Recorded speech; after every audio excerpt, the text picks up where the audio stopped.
Mateus, capítulo 16. Confissão de Pedro e revelações sobre o reino.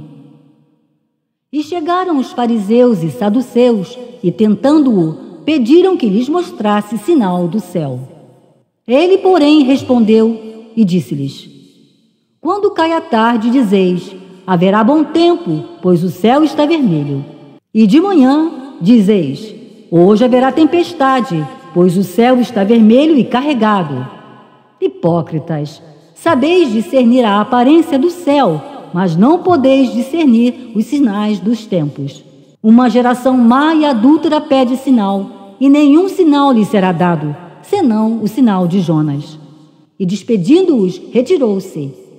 E entrando no barco, atravessou para o outro lado, e os discípulos se esqueceram de levar pão. E ele lhes disse: Tende cuidado e guardai-vos do fermento dos fariseus e dos saduceus. E eles discutiam entre si, dizendo: É porque não trouxemos pão. Mas Jesus, percebendo, disse: Homens de pouca fé, por que discutis entre vós porque não tendes pão? Não compreendeis, nem vos lembrais dos 5 pães para 5.000 e quantos cestos recolhestes? Nem dos 7 pães para 4.000 e quantos cestos recolhestes? Como não compreendeis que não falei do pão, mas guardai-vos do fermento dos fariseus e dos saduceus? Então compreenderam que não falava para se guardarem do pão, mas dos ensinamentos dos fariseus e saduceus. E chegando Jesus à região de Cesareia de Filipe, perguntou aos seus discípulos: Quem dizem os homens que é o Filho do Homem? E eles disseram: Uns dizem João Batista, outros Elias, outros Jeremias ou um dos profetas. E Jesus disse: E vós, quem dizeis que eu sou? Simão Pedro respondeu: Tu és o Cristo, o Filho do Deus vivo. E Jesus, respondendo, lhe disse: Bem-aventurado és tu, Simão Pedro, filho de Jonas, porque não foi a carne e sangue que te revelou, mas meu Pai que está nos céus. E eu te digo que tu és Pedro, e sobre esta pedra edificarei a minha igreja, e as portas do Hades não prevalecerão contra ela. E a ti darei as chaves do reino dos céus. E tudo o que ligares na terra será ligado nos céus, e tudo o que desligares na terra será desligado nos céus. Então ordenou aos discípulos que não dissessem a ninguém que ele era o Cristo. Desde então, começou Jesus a declarar aos seus discípulos que lhe era necessário ir a Jerusalém e sofrer muitas coisas dos anciãos, dos principais sacerdotes e dos escribas, e ser morto e ressuscitar no 3º dia. E Pedro, tomando-o à parte, começou a repreendê-lo, dizendo: Deus te livre, Senhor, isso não te acontecerá. Mas ele, voltando-se, disse a Pedro: Para trás de mim, Satanás, és para mim tropeço, porque não compreendes as coisas que são de Deus, mas as que são dos homens. Então disse Jesus aos seus discípulos: Se alguém quiser vir após mim, negue-se a si mesmo, tome a sua cruz e siga-me. Pois quem quiser salvar a sua vida, perdê-la-á. E quem perder a sua vida por minha causa, achá-la-á. Pois que aproveita o homem ganhar o mundo inteiro e perder a sua alma? Ou que dará o homem em troca da sua alma? Pois o Filho do Homem virá na glória de seu Pai, com os seus anjos, e então recompensará a cada um segundo as suas obras. Em verdade vos digo que há alguns aqui que não experimentarão a morte antes de verem o Filho do Homem vindo em seu reino. Análise contextual. Este capítulo marca um ponto crucial no ministério de Jesus, com a confissão de Pedro, reconhecendo a identidade messiânica, enquanto revela o caminho de sofrimento que acompanha essa missão. O contraste entre o entendimento humano e divino é evidenciado na repreensão a Pedro, reforçando o custo do discipulado.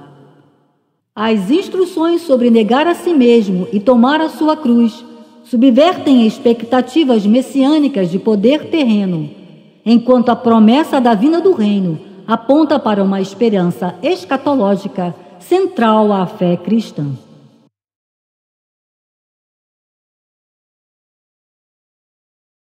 Mateus capítulo 17. A transfiguração, cura e ensinos sobre a fé. 6 dias depois, tomou Jesus consigo Pedro, Tiago e João, seu irmão, e os levou a um alto monte à parte. Transfigurou-se diante deles, e a sua face brilhou como o sol, suas vestes se tornaram brancas como a luz. E eis que apareceram Moisés e Elias, falando com ele. Pedro disse a Jesus: Senhor, é bom estarmos aqui. Se quiseres, farei aqui 3 tendas, uma para ti, outra para Moisés e outra para Elias. Enquanto ainda falava, uma nuvem luminosa os cobriu, e da nuvem saiu uma voz dizendo: Este é o meu filho amado, em quem tenho grande alegria. A ele ouvi. E ouvindo, os discípulos caíram sobre o rosto e tiveram grande temor. Mas Jesus, aproximando-se, tocou-os e disse: Levantai-vos e não temais. E erguendo os olhos, ninguém viu senão Jesus sozinho. E descendo eles do monte, Jesus ordenou, dizendo: Não conteis a ninguém a visão, até que o Filho do Homem ressuscite dentre os mortos. E seus discípulos lhe perguntaram, dizendo: Por que então dizem os escribas que Elias deve vir primeiro?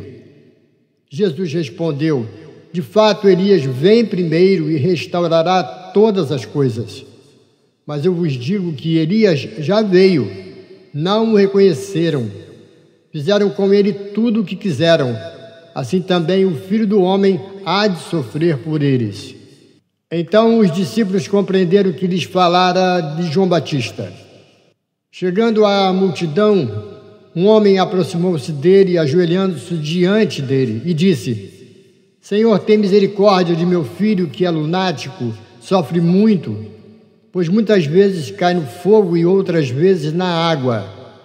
E eu o trouxe aos teus discípulos e não puderam curá-lo. Jesus respondeu: Ó geração incrédula e perversa, até quando estarei convosco? Até quando vos suportarei?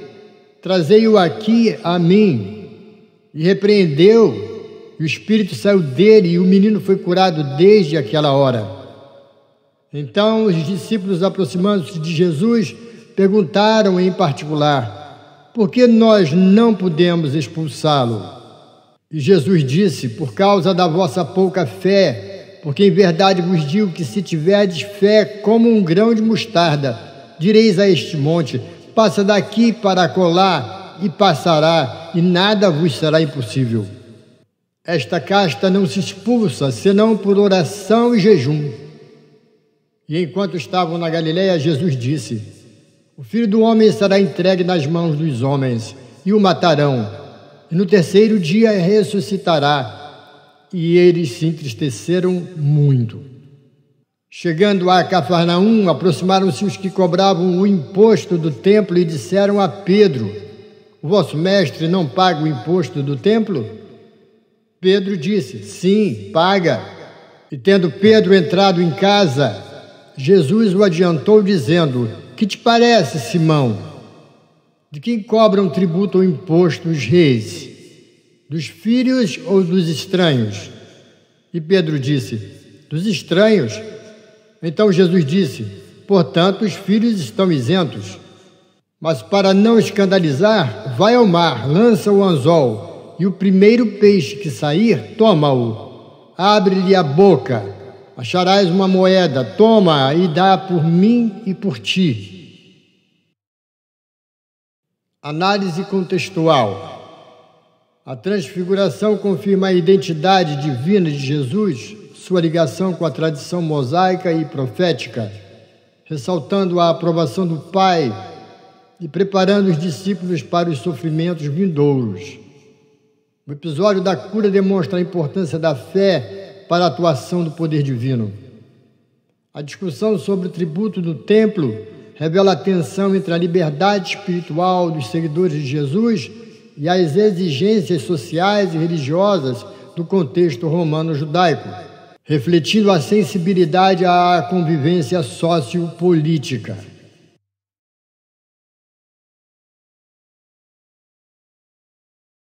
Mateus, capítulo 18. Ensinos sobre a humildade, perdão e vida na comunidade. Naquele tempo, os discípulos aproximaram-se de Jesus, dizendo: Quem é o maior no reino dos céus? E Jesus, chamando uma criança, a colocou no meio deles e disse: Em verdade vos digo que, se não vos converterdes e vos fizerdes como crianças, de modo algum entrareis no reino dos céus. Portanto, quem se tornar humilde como esta criança, este é o maior no reino dos céus. E quem receber uma criança como esta, em meu nome, a mim me recebe. Mas quem fizer tropeçar a um destes pequeninos que creem em mim, melhor lhe fora que se pendurasse ao pescoço uma pedra de moinho e se afundasse no fundo do mar. Ai do mundo por causa dos escândalos! Necessariamente vêm os escândalos, mas ai daquele homem por quem o escândalo vem. Se tua mão ou teu pé te faz tropeçar, corta-o e lança-o fora. Melhor é entrares na vida aleijado ou coxo do que, tendo 2 mãos ou 2 pés, seres lançado no fogo eterno. E se o teu olho te faz tropeçar, arranca-o e lança-o fora. Melhor é entrares na vida com 1 olho do que, tendo 2 olhos, seres lançado no fogo do inferno. Olhai que não desprezeis a nenhum destes pequeninos, porque eu vos digo que os seus anjos nos céus veem continuamente a face de meu Pai que está nos céus. Que vos parece? Se algum homem tiver 100 ovelhas e uma se desviar, não deixará ele 99 no monte e irá a que se desviou? E se a achar, em verdade vos digo que se alegra mais por aquela do que pelas 99 que não se desviaram. Assim, não quer o vosso Pai que está nos céus que se perca um destes pequeninos. Se teu irmão pecar contra ti, vai e repreende-o entre ti e ele só. Se te ouvir, ganhaste teu irmão. Mas se não te ouvir, leva ainda contigo 1 ou 2, para que pelo depoimento de 2 ou 3 testemunhas, toda palavra seja confirmada. E se não os ouvir, dize-o à igreja. E se também não ouvir a igreja, seja para ti como o gentio e o publicano. Em verdade vos digo que tudo o que ligardes na terra será ligado nos céus, e tudo o que desligares na terra será desligado nos céus. Também eu vos digo, se 2 dentre vós concordarem na terra acerca de qualquer coisa que pedirem, lhes será feito por meu Pai que está nos céus. Pois, onde estiverem 2 ou 3 reunidos em meu nome, ali eu estou no meio deles. Então Pedro, aproximando-se, disse: Senhor, até quantas vezes pecará meu irmão contra mim e eu lhe perdoarei? Até 7? Jesus disse: Não te digo até 7, mas até 70 vezes 7. Portanto, o reino dos céus é semelhante a um rei que quis ajustar contas com seus servos. E começando a ajustar contas, foi-lhe apresentado um que lhe devia 10.000 talentos. Mas, não tendo ele como que pagar, o seu senhor ordenou que fosse vendido ele, sua mulher e seus filhos, e tudo o que tinha, e que se lhe pagasse a dívida.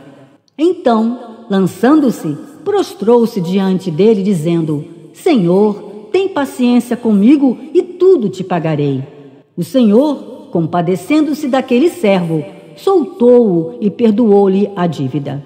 Mas, saindo aquele servo, encontrou um dos seus companheiros que lhe devia 100 denários, e, agarrando-o, começou a sufocá-lo, dizendo: Paga o que me deves. Então o seu companheiro, lançando-se aos seus pés, rogava-lhe: Tem paciência comigo e eu te pagarei. Mas ele não quis, antes foi e lançou-o na prisão até que se pagasse toda a dívida. Então, vendo os outros servos o que acontecera, entristeceram-se muito e foram contar ao seu senhor tudo o que havia acontecido. Chamando-o, lhe disse: servo mau, toda a tua dívida te perdoei, por que me rogaste? Não deverias tu também ter compaixão do teu companheiro, como eu tive compaixão de ti? E, indignado, o seu senhor o entregou aos verdugos, até que pagasse toda a dívida. Assim também vos fará meu Pai Celestial, se do coração não perdoares cada um a seu irmão. Análise contextual. Este capítulo enfatiza a importância da humildade, do perdão e da reconciliação como fundamentos da vida comunitária no reino. A instrução sobre correção fraterna e o papel da Igreja indicam uma organização social e espiritual que busca manter a harmonia e a justiça interna. A parábola ilustra a extensão do perdão divino e a exigência de misericórdia mútua, refletindo valores centrais para a ética cristã em uma sociedade marcada por hierarquias e dívidas sociais.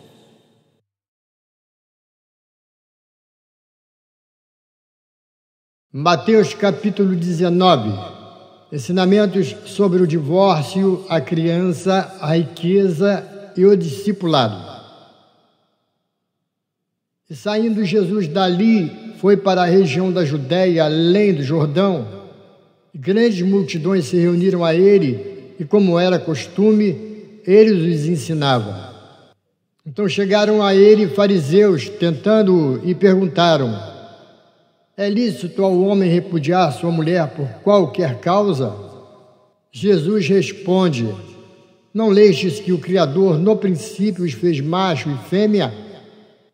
Por causa disso deixará o homem pai e mãe, e se unirá à sua mulher, e serão dois numa carne. Assim, já não são dois, mas uma carne. Portanto, o que Deus uniu, o homem não separe. Mas eles disseram: por que então Moisés ordenou dar carta de divórcio e repudiá-la? E respondeu Jesus: Moisés, por causa da dureza dos vossos corações, vos permitiu repudiar vossas mulheres, mas desde o princípio não foi assim. Eu, porém, vos digo que qualquer que repudiar sua mulher, exceto por fornicação, e casar com outra, adultera. E o que casar com a repudiada também adultera. E os discípulos disseram: se assim é a condição do homem com a mulher, não convém casarmos. Mas Jesus disse: nem todos podem receber essa palavra, senão aquele a quem é dado. Porque há eunucos que nasceram assim do ventre materno. Há eunucos que foram feitos eunucos pelos homens. E há eunucos que se fizeram a si mesmos por causa do reino dos céus. Quem pode receber, receba. E alguns trouxeram crianças a Jesus para que tocasse nelas, e os discípulos os repreenderam. Mas Jesus disse: deixai vir a minhas criancinhas, não as impeçais, porque dos tais é o reino dos céus. E colocando as mãos sobre elas, as abençoou. Então alguém, aproximando-se dele, disse: bom mestre, que farei de bom para ter a vida eterna? E disse Jesus: por que me chamas de bom? Ninguém é bom senão um, que é Deus. Mas se queres entrar na vida eterna, guarda os mandamentos. E o moço disse: quais? Jesus responde: não matarás, não adulterarás, não furtarás, não dirás falso testemunho, honra teu pai e tua mãe, e amas teu próximo como a ti mesmo. E o jovem disse: tudo isto tenho guardado, o que me falta ainda? Jesus responde: se queres ser perfeito, vai, vende tudo o que tens, dá aos pobres, e terás tesouro nos céus. Depois vem, segue-me. O jovem, ouvindo essa palavra, retirou-se triste, porque possuía muita riqueza. Então Jesus disse aos seus discípulos: em verdade vos digo que dificilmente entrará um rico no reino dos céus. E outra vez vos digo, é mais fácil passar um camelo pelo fundo de uma agulha do que entrar um rico no reino de Deus. Ouvindo isso, os discípulos se maravilharam, dizendo: quem então pode se salvar? Jesus, olhando para eles, disse: para o homem isto é impossível, mas para Deus tudo é possível. Então, respondendo Pedro, disse: eis que nós deixamos tudo e te seguimos. Que teremos, pois? E Jesus responde: em verdade vos digo que vós, que me seguistes, quando o Filho do Homem se assentar em seu trono de glória, também vos assentareis sobre 12 tronos, julgando as 12 tribos de Israel. E todo aquele que tiver deixado casas, irmãos, irmãs, pai, mãe, filhos ou campos, por meu nome receberá 100 vezes tanto e herdará a vida eterna. Mas muitos primeiros serão últimos, muitos últimos serão primeiros. Análise contextual. O capítulo aborda questões sociais, religiosas, fundamentais, como o matrimônio, o valor das crianças e a relação dos bens materiais com a salvação. A discussão sobre o divórcio reflete os debates judaicos sobre a lei mosaica e a moralidade, enquanto o convite ao jovem rico evidencia o custo do discipulado radical em uma sociedade estratificada economicamente. A promessa da recompensa escatológica assegura esperança e justiça em meio a desafios sociais e espirituais no contexto do domínio romano.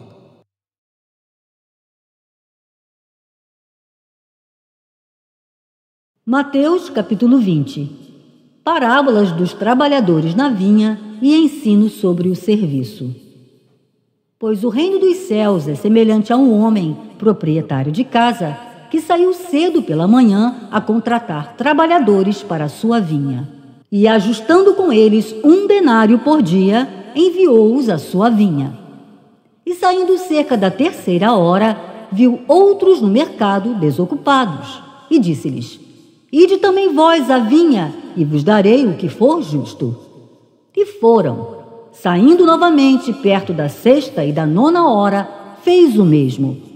E saindo perto da 11ª hora, encontrou outros e perguntou-lhes: por que estáis aqui o dia todo desocupados? Eles disseram: porque ninguém nos contratou. Ele disse: ide também vós à minha vinha.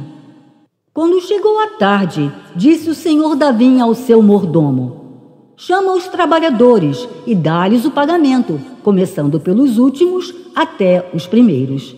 E chegando os da 11ª hora, receberam cada um 1 denário. E vindo os primeiros, pensaram que receberiam mais, mas receberam também cada um 1 denário. E recebendo-o, murmuraram contra o proprietário, dizendo: estes últimos trabalharam só 1 hora, e os igualastes a nós, que suportamos o peso do dia e do calor. Mas ele, respondendo, disse a um deles: amigo, não te faço injustiça. Não combinaste comigo 1 denário? Toma o que é teu e vai, mas eu quero dar a este último tanto quanto a ti. Não me é lícito fazer o que quero do que é meu? Ou é mau o teu olho porque eu sou bom? Assim, os últimos serão os primeiros, e os primeiros últimos, porque muitos são chamados e poucos escolhidos. Indo Jesus a Jerusalém, tomou os 12 discípulos à parte e no caminho lhes disse: eis que subimos a Jerusalém, e o Filho do Homem será entregue aos principais sacerdotes e escribas, e o condenarão à morte. E o entregarão aos gentios para ser escarnecido, açoitado e crucificado, e ressuscitará ao 3º dia. Então aproximou-se de Jesus a mãe dos filhos de Zebedeu com seus filhos, adorando-o e pedindo-lhe algo. E Jesus lhe disse: que queres? Ela disse: ordena que estes meus 2 filhos se assentem, um à tua direita e outro à tua esquerda no teu reino. Mas Jesus respondeu: Não sabeis o que pedis. Podeis beber o cálice que eu bebo? Eles disseram a Jesus: Podemos. E Jesus disse: De fato bebereis o meu cálice, mas assentar-se à minha direita e à minha esquerda não me compete, mas será concedido àqueles para quem está preparado por meu Pai.